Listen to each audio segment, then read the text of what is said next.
성경에서 우리에게 준 말씀, 지금 마태복음 24장 4절에 너희는 미혹을 받지 않도록 주의하라. 마지막 때에 제일 위험한 게 이겁니다. 요새 미혹에 넘어가가지고 문제된 나라들 많잖아요. 레즈비언이 뭡니까? 젠더가 뭡니까? 아니 동성애자가 웬 말입니까? 난 도대체 이해가 안 되는 거고.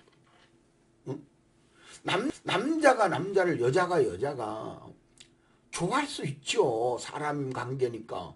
그런데 그거가 좋아하는 거 하고 사람을 그냥 좋아하는 거 하고 인간의 성적 관계하고는 다르지 않습니까?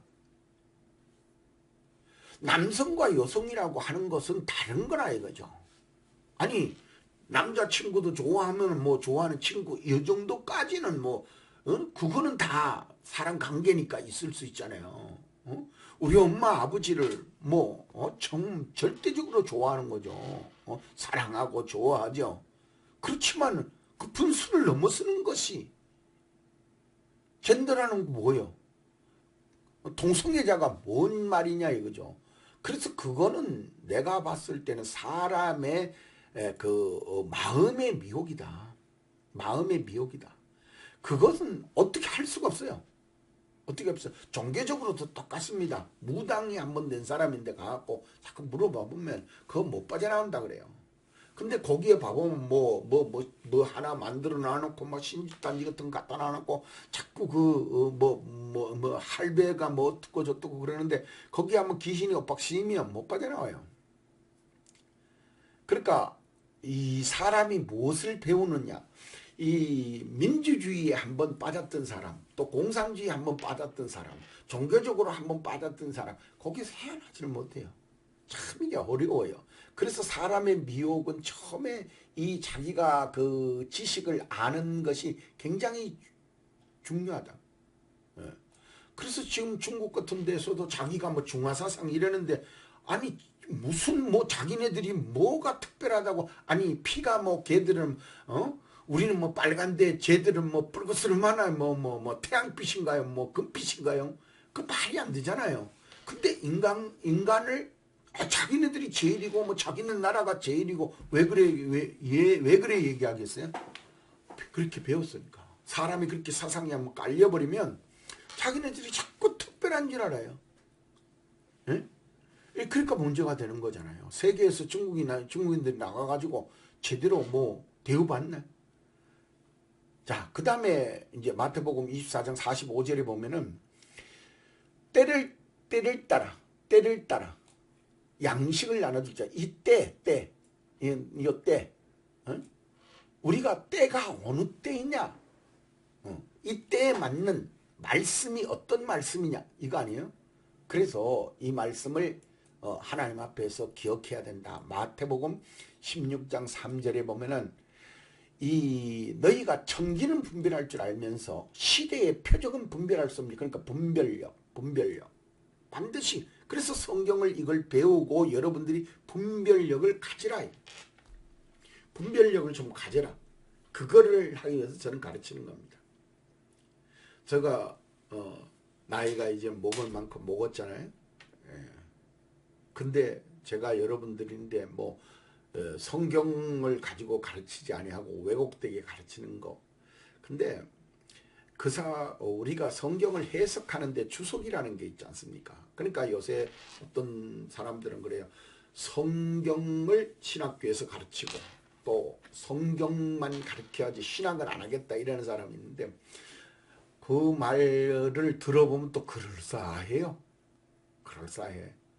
성경이 중요하지 그게 신학이 그렇게 복잡하게 가르치고 무식하게 탄론하는 것이 참 그걸 또 못 배운 사람들은 그거 동의해요.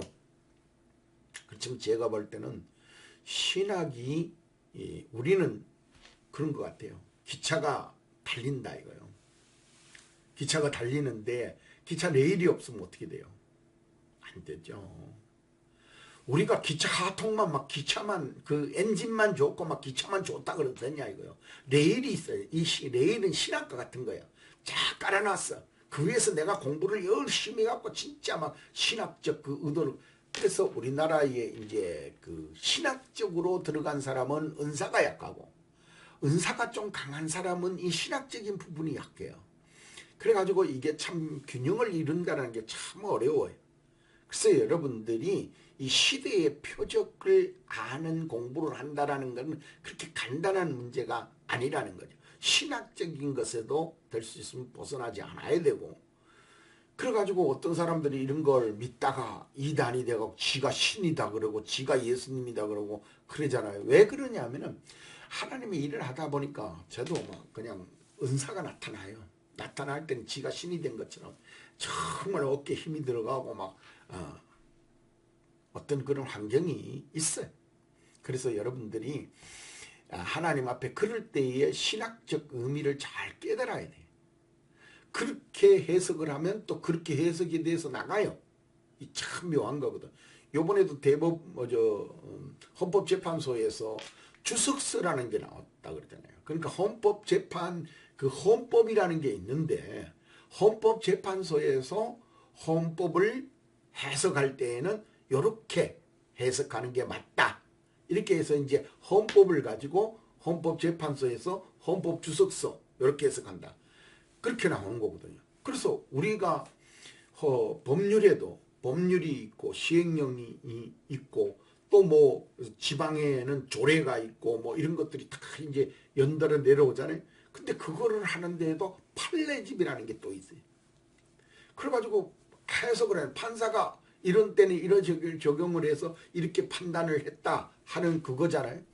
그런 거와 마찬가지로 성경에서도 이 해석을 하는 데에는 좀 더 그 해석이 하나님이 어떻게 해석을 했느냐 하는 거를 보는 게 중요합니다. 자, 그 다음에 이제 이 성경의 무화과나무 비유를 좀 더 구체적으로 들어가서 시대의 징조를 해석하는 데에 여러분들 마지막 때에 이해하는 거는 그거를 뭐 아냐 안냐 하냐 그건 중요하지 않아요. 마지막 때는 우리가 주님 앞에 들어가느냐 천국에 들어가느냐 구원을 받느냐 안 받느냐 이 문제가 중요한 거지 내 말이 맞느냐 그거 중요한 거 아닙니다. 여러분들 가만 보세요. 성경에서 보세요. 뭐가 중요하냐 이거죠.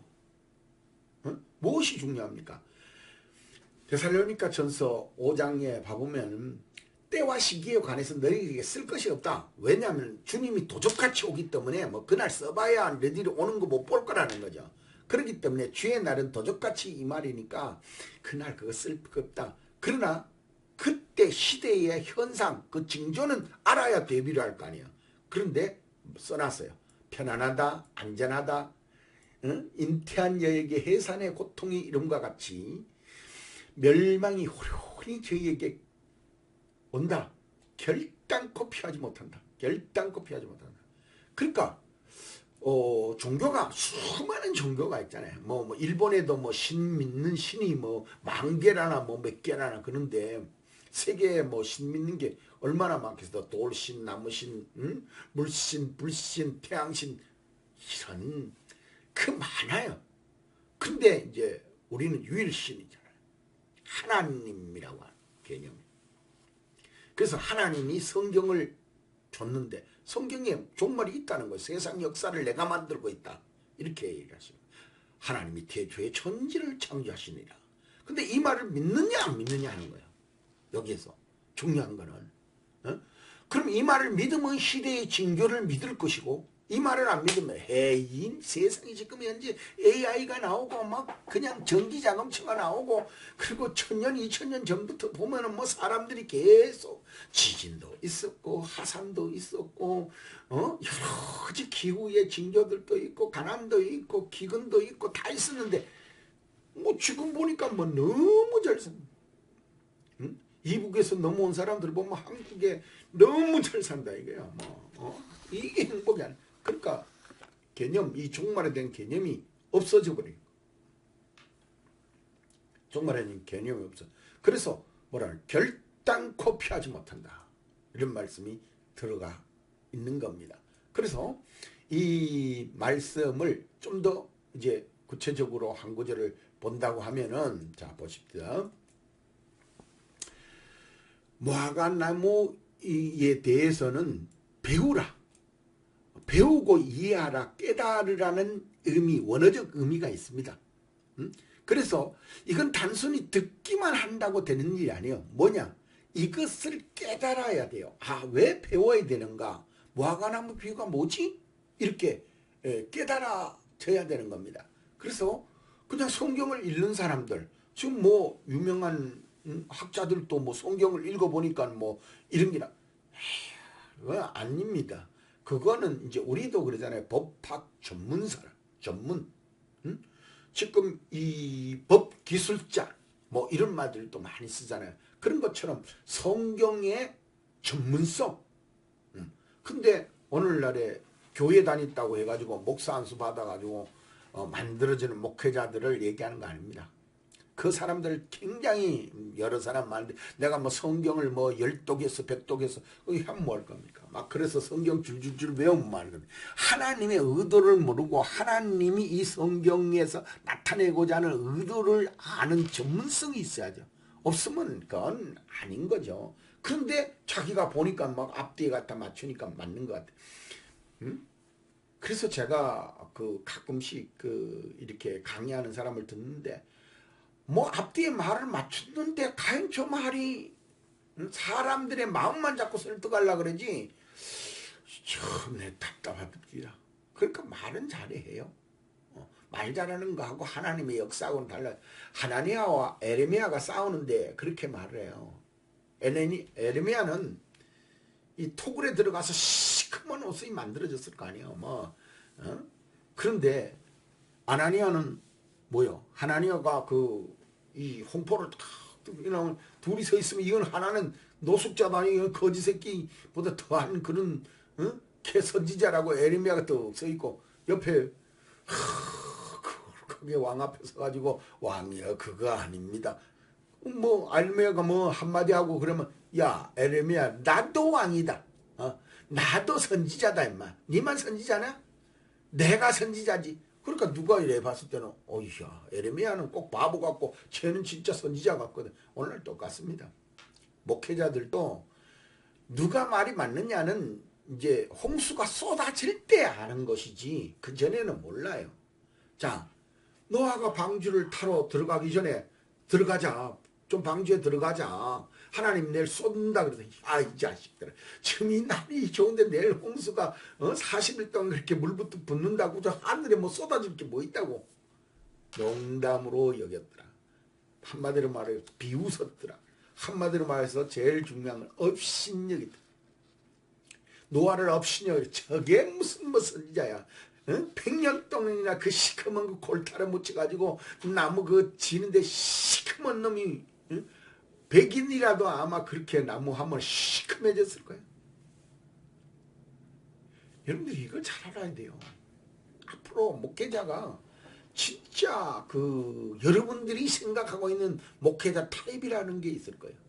절대 그렇게 안 나타납니다. 어떤 사람은 그러더라고요. 자기는 뭐 목회자에 대해서 상당한 그런 목회자의 포스 뭐 이런 목회자의 이 내적 형상이 있을 거 아니에요. 그럼 목사가 뭐 좀 거룩하고 뭐 참 이렇게 모양을 가지 절대로 그렇게 안 나타날 겁니다. 참 답답하죠.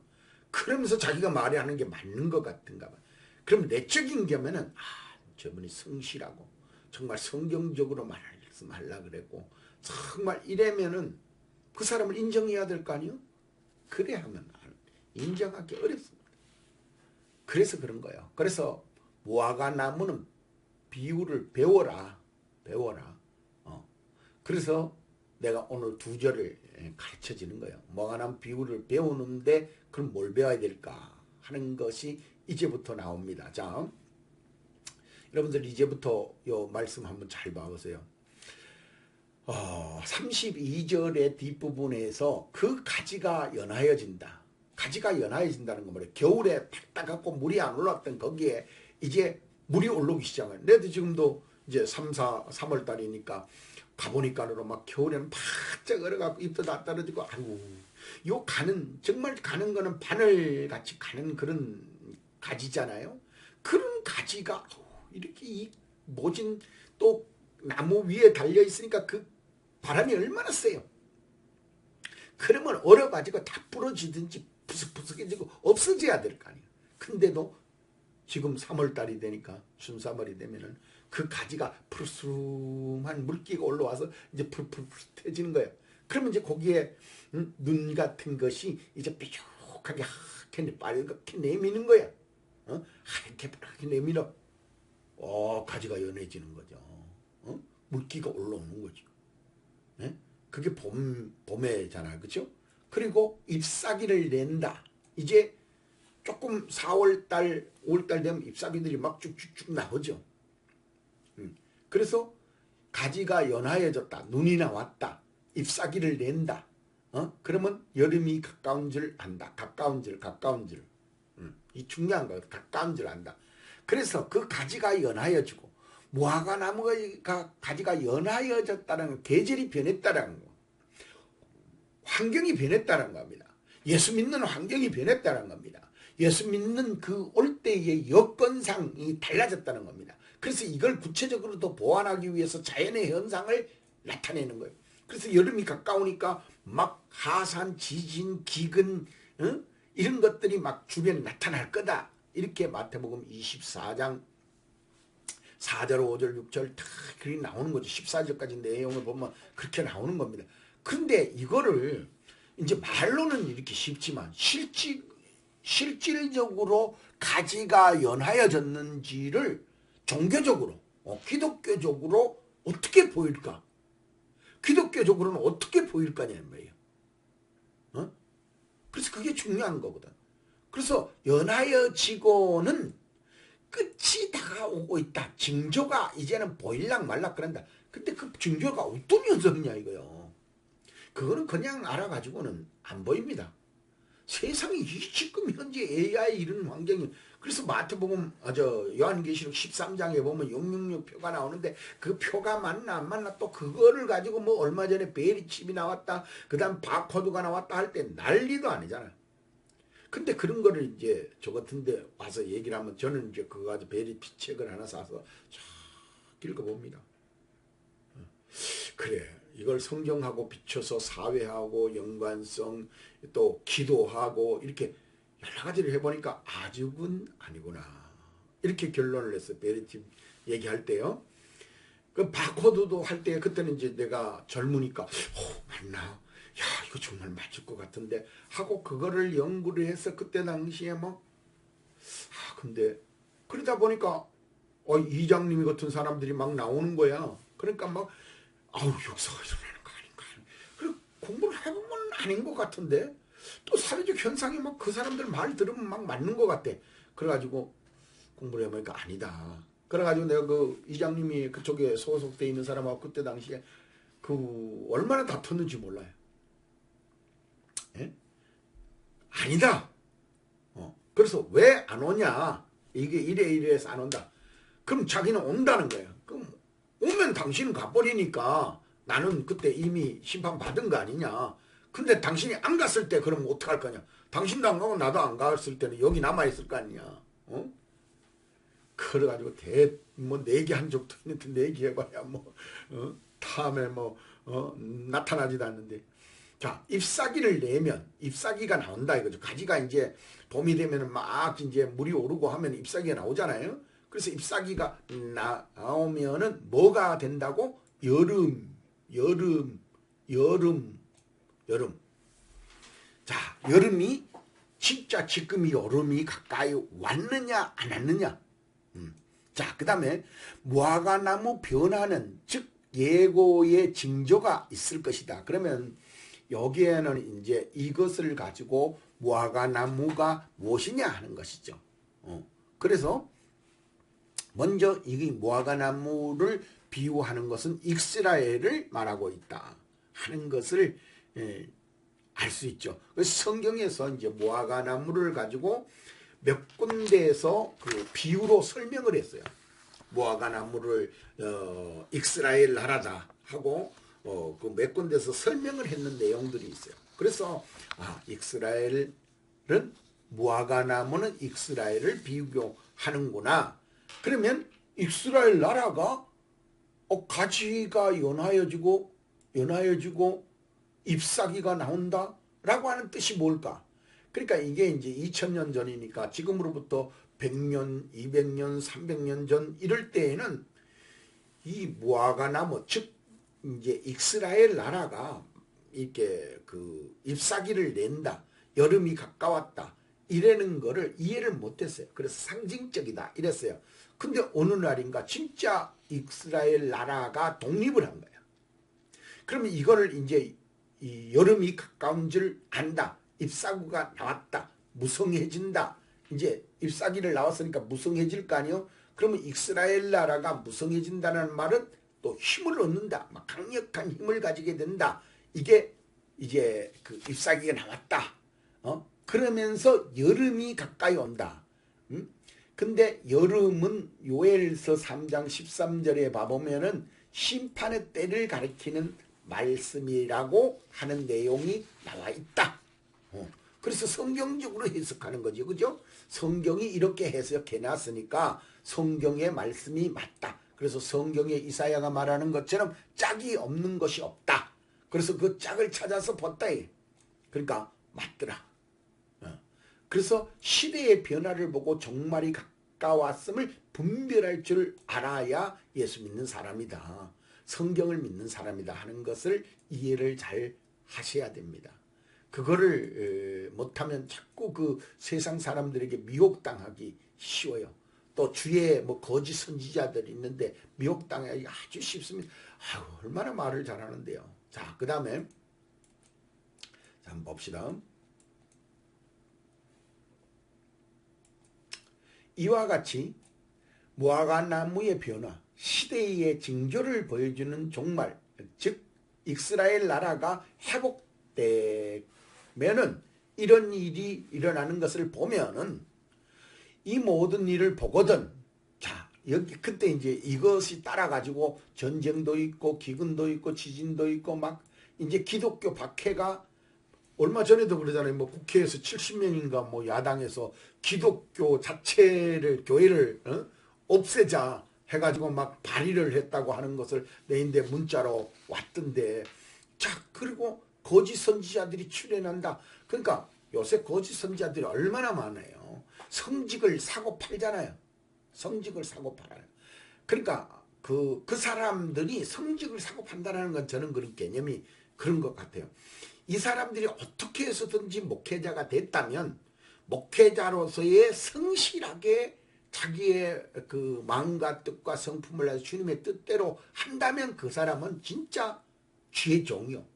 근데 내가 주의 종이 되는 과정 속에서 나는 되지 말아야 될 사람. 나는 별로도 뭐 그 없지만 나이가 묻고 이러니까 난 성직 한번 돼봐야 되겠어.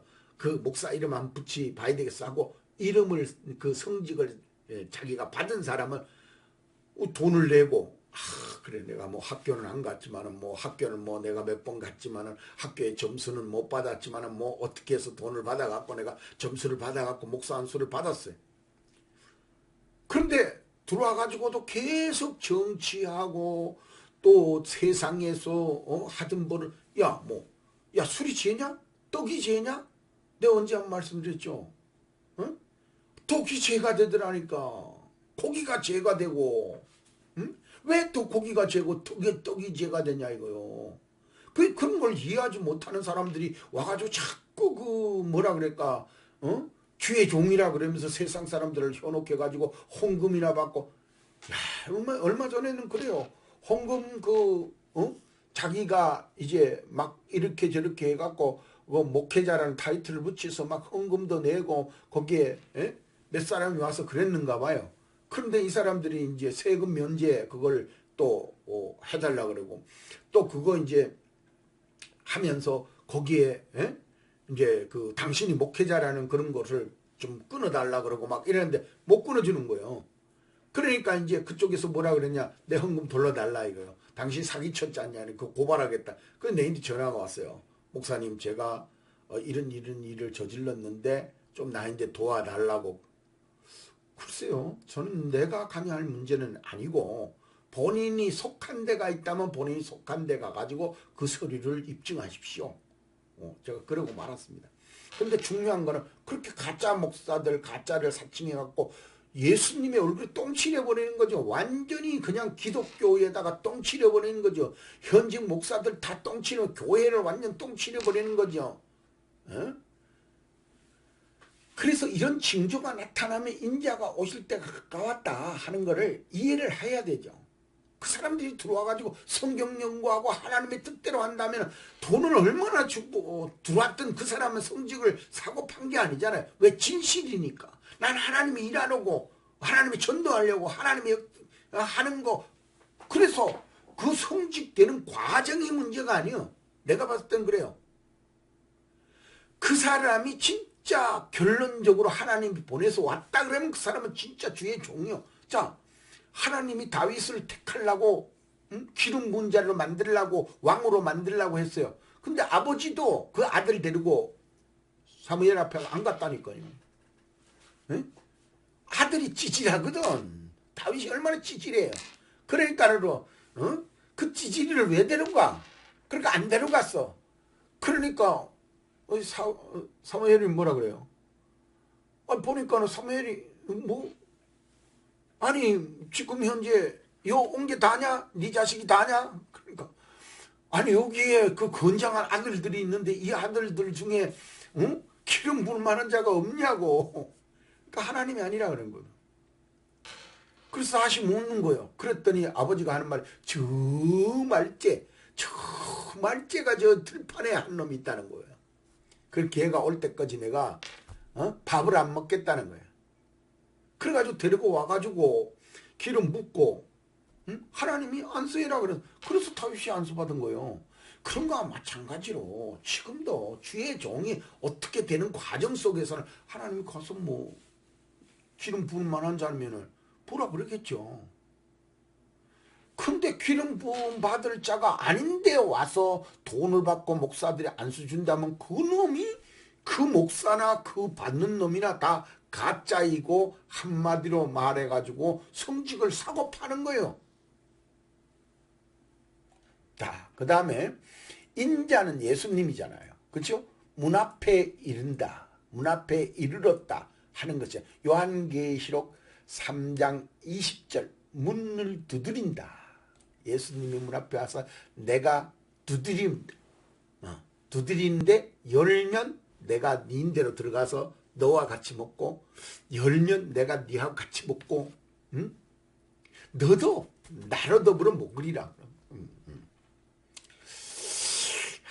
참 그렇습니다. 자, 그 다음에 내가 진실로 이른다 그러잖아요. 진실로. 예수님이 이 말씀하실 때는 이 세대 이게 중요한 거거든. 그러면 무화과나무, 내가 여기서 이 말을 너무 빨리 하면 좀 그럴 것 같은데, 내가 진실로 너에게 이르노니, 이거는 확실하다는 의미 아니에요. 절대성을 강조하는 확실성이잖아요. 그렇죠? 이것은 변하지 않는다는 진리입니다. 그 예수님이 자신이 말씀하신 내용이라는 거예요. 이 세대가 지나가기 전, 이 세대가 무슨 의미를 갖느냐? 이 세대. 자, 그러면 무화과나무가 연하여진다. 가지가 연하여진다. 잎이 낸다. 여름이 가까운다. 이런 의미가 뭐냐 이거야. 이게 비유로서 어떤 의미야. 그러니까 비유를 배워야 된다. 그렇죠?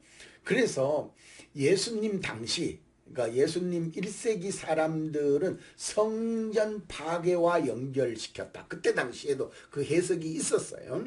그래서 70년대 디토 장군이 와가지고 완전히 이스라엘을 멸망시켜, 홍수에 엄몰된 것처럼 멸망시켰다.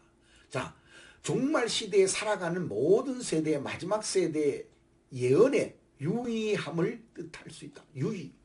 종말론적으로 유의해야 됩니다. 그래서 마태복음 25장에 열처녀 비유가 나오잖아요. 그러니까 밤에 신랑 온다 이렇게 이제 나팔이 부러졌다 이게. 그래서 밤에 온다. 그때 이제 슬기로운 미련한 이게 갈라지는 거예요. 그래서 지금도 그래요. 예수 믿는 자로서의 믿음과 진실과 지혜자와 미련자가 어떤 거냐, 양과 염소가 어떤 것이냐, 이렇게. 그러니까 성경에서 구별 짓는다 그랬잖아요. 그래서 이 일이 다 이루리라. 언제? 이 세대에 이 일이 다 이루리라. 이렇게 나온 거예요. 그래서 예수님 말씀하신 징조를 반드시 성취될 것을 말씀했는데 지금까지는 아주 성취 안 됐잖아요. 그래서 성취된 부분, 즉 점진성, 처음에 그냥 다 완성되는 게 아니라 이게 예수님부터 지금까지 점진성, 예언의 점진성, 예언의 완성으로 나아가는 그런 점진을 가지고 있다는 거죠. 그래서 마태복음 24장 4절에서 31절까지의 징조, 모든 징조로 보증을 한다. 즉 모든 징조가 나타날 것이다 하는 것이죠. 그래서 여기에서